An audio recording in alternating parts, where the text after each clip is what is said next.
呃，Revit 里面线刚有提过，有模型线，有细部线，有你在绘制物件的时候的草图线，对吧？那但是不管你是哪一种线，工具都是一样的，就是这些工具。好，所以我先用模型线来讲就好了，反正你一个会画，其他都会画，好，工具都是一样。那绘制工具预设都会跳到线这个地方，那线这个地方当然也就是画线啦，这个很单纯哈。那在画线的时候，如果你有勾选链，就代表你要连续画线。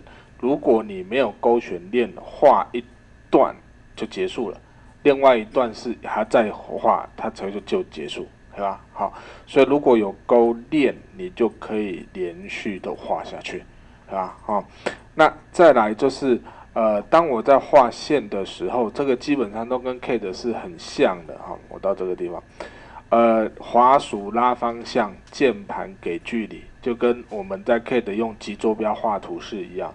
滑鼠拉方向，键盘给距离100，滑鼠拉方向，键盘给距离100，这样子画，还有好啊。如果有角度的也是一样，滑鼠拉方向，键盘给距离，这样也可以，对吧？好，那只是这个就没有那个CAD 的那种打小老鼠，然后输入长度跟角度了。反正它就是用比较直觉的用滑鼠拉方向键盘给距离的方式，你去绘制物件。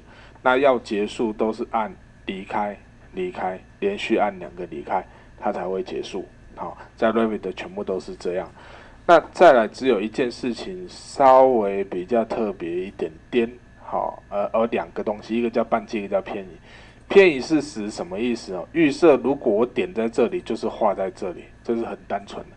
但是，如果你在画的时候，你有设置偏移，例如我偏移50好了，我现在明明点在这哦，好，但是我会画在偏移50的地方。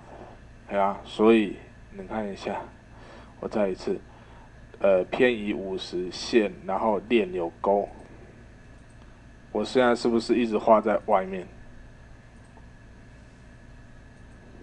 对吧？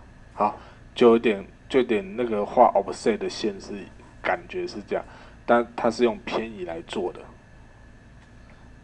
好，那再来还有另外一个特别是半径值，但是这个半径值是如果你有勾链，一次画2条以上才会有哈。例如说，我今天勾了半径值，我说半径50好了，那当我在画的时候，第2条以上，这个地方就会帮我做50的圆角，50的圆角，50的圆角，50的圆角，哎呀，但是如果你只有画1条，那个半径值是没有作用的。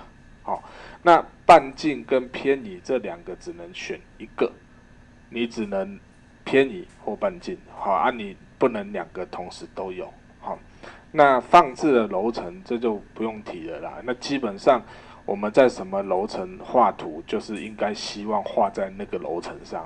你不会想说我今天在1楼的平面图，但是我却画在2楼，啊，那就应该比较少人会这样做了。